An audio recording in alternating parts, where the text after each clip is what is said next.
ಇವತ್ತು ನಾನು ಬದನೆಕಾಯಿ ಹಾಕಿ ಮೊಸರು ಬಜ್ಜಿ ಮಾಡ್ತಾಯಿದ್ದೀನಿ. ಹಾಯ್ ಹಲೋ ಎಲ್ರಿಗೂ ನಮಸ್ಕಾರ. ನಾನು ನಿಮ್ಮ ರುಕ್ಕು. ಇವತ್ತು ನಾನು ಉದ್ದ ಬದನೆಕಾಯಿ ಅಥವಾ ಮೈಸೂರು ಬದನೆಕಾಯಿಯನ್ನು ಉಪಯೋಗಿಸ್ಕೊಂಡು ಮೊಸರು ಬಜ್ಜಿ ಮಾಡ್ತಾಯಿದ್ದೀನಿ. ತುಂಬ ಸಿಂಪಲ್ಲಾಗಿ ಮಾಡ್ಕೊಳ್ಬಹುದು. ಬಿಗಿನರ್ಸ್ ಕೂಡ ಈಸಿಯಾಗಿ ಮಾಡ್ಕೊಳ್ಬಹುದು. ನಾನಿಲ್ಲಿ ಮೊಸರು ಬಜ್ಜಿ ಮಾಡೋಕ್ಕೋಸ್ಕರ 5ರಿಂದ 6 ಉದ್ದ ಬದನೆಕಾಯಿನ ತೊಗೊಂಡಿದ್ದೀನಿ. ಅದನ್ನು 4 ಭಾಗಗಳಾಗಿ ಉದ್ದುದಕ್ಕೆ ಕಟ್ ಮಾಡಿ ಇಟ್ಕೊಂಡಿದ್ದೀನಿ. ನೋಡಿ, ಈ ರೀತಿಯಾಗಿ ಕಟ್ ಮಾಡಿ ಇಟ್ಕೊಳ್ಳಿ. ನಂತರ ಇದನ್ನು 1ರಿಂದ 2 ಸಾರಿ ಚೆನ್ನಾಗಿ ತೊಳ್ಕೊಬೇಕು. ನಂತರ ಸ್ಟವ್ ಮೇಲೆ ಒಂದು ಪ್ಯಾನ್ ಇಟ್ಟು ನೀರು ಸೇರಿಸ್ಕೊಂಡು ನೀರು ಕುದಿಯುತ್ತಿರುವಾಗ ಕಟ್ ಮಾಡಿದ ಬದನೆಕಾಯಿಯನ್ನು ಹಾಕಿ ಒಂದು ಸಾರಿ ಮಿಕ್ಸ್ ಮಾಡ್ಕೊಳ್ಳಿ. ನೋಡಿ, ಈ ರೀತಿಯಾಗಿ ನಿಧಾನಕ್ಕೆ ಚೆನ್ನಾಗಿ ಇದನ್ನು ಮಿಕ್ಸ್ ಮಾಡ್ಕೊಳ್ಳಿ. ಸ್ವಲ್ಪ ಹರಳುಪ್ಪನ್ನು ಸೇರಿಸ್ಕೊಂಡು ಇದನ್ನು ಮಿಕ್ಸ್ ಮಾಡ್ಕೊಳ್ಳೋಣ.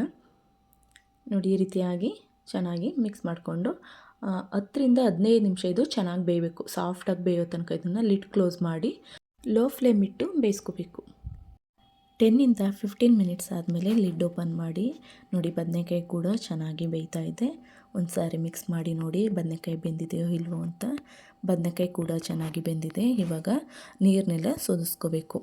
ಬದನೆಕಾಯಿನ ಒಂದು ಮಿಕ್ಸಿಂಗ್ ಬೌಲ್ಗೆ ಹಾಕಿ ಅದರ ಸಿಪ್ಪೆ ಎಲ್ಲ ರಿಮೂವ್ ಮಾಡಬೇಕು.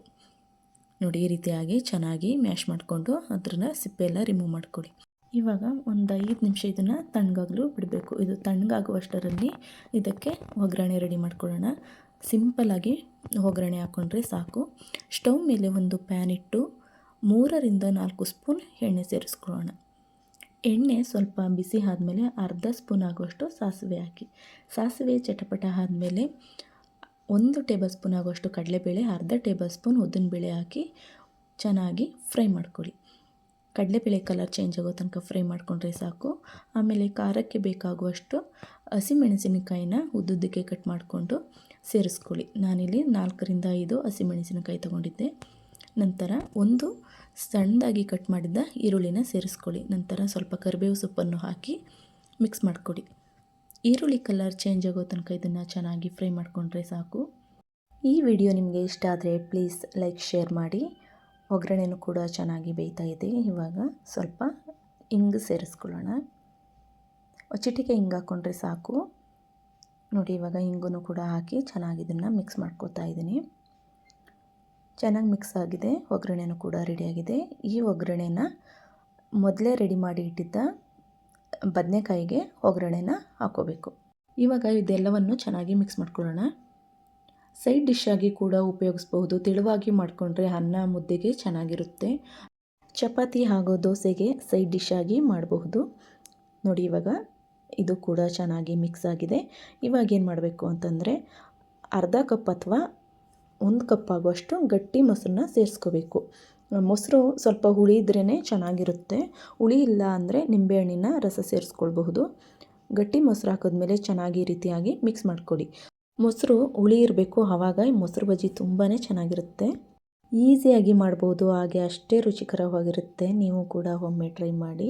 ಇವಾಗ ರುಚಿಗೆ ತಕ್ಕಷ್ಟು ಉಪ್ಪನ್ನು ಹಾಕಿ ಮತ್ತೆ ಇದನ್ನು ಮಿಕ್ಸ್ ಮಾಡ್ಕೋಬೇಕು. ಬದನೆಕಾಯಿ ಬೇಯಬೇಕಾದ್ರೇ ಸ್ವಲ್ಪ ಉಪ್ಪನ್ನು ಆ್ಯಡ್ ಮಾಡ್ಕೊಂಡಿದ್ವಿ. ನೋಡಿಕೊಂಡು ಉಪ್ಪನ್ನು ಸೇರಿಸ್ಕೊಳ್ಳಿ. ಇವಾಗ ಚೆನ್ನಾಗಿ ಇದು ಕೂಡ ಮಿಕ್ಸ್ ಆಗಿದೆ. ಮಿಕ್ಸ್ ಆಗಿದ್ಮೇಲೆ 3ರಿಂದ 4 ಸ್ಪೂನ್ ಆಗುವಷ್ಟು ತೆಂಗಿನಕಾಯಿ ತುರಿ, ಸ್ವಲ್ಪ ಕೊತ್ತಂಬರಿ ಸೊಪ್ಪನ್ನು ಹಾಕಿ ಮತ್ತೆ ಇದನ್ನು ಮಿಕ್ಸ್ ಮಾಡಿಕೊಡಿ. ತೆಂಗಿನಕಾಯಿ ತುರಿ ಹಾಕೋದ್ರಿಂದ ಮೊಸರು ಬಜ್ಜಿ ತುಂಬಾ ಟೇಸ್ಟಿಯಾಗಿರುತ್ತೆ. ಸೊ ಅದಕ್ಕಾಗಿ ತೆಂಗಿನಕಾಯಿ ತುರಿ ಹಾಕ್ಕೊಳ್ತಾ ಇದ್ದೀನಿ. ಕೊತ್ತಂಬರಿ ಸೊಪ್ಪು, ತೆಂಗಿನಕಾಯಿ ತುರಿ ಹಾಕಿದ್ಮೇಲೆ ಮಿಕ್ಸ್ ಮಾಡ್ಕೋಬೇಕು. ನೋಡಿ, ಈ ರೀತಿಯಾಗಿ ಮಿಕ್ಸ್ ಮಾಡಿಕೊಡಿ. ಸ್ವಲ್ಪ ಗಟ್ಟಿ ಅನಿಸಿದ್ರೆ ಅರ್ಧ ಕಪ್ ಆಗುವಷ್ಟು ನೀರನ್ನು ಕೂಡ ನಾವು ಸೇರಿಸ್ಕೋಬಹುದು.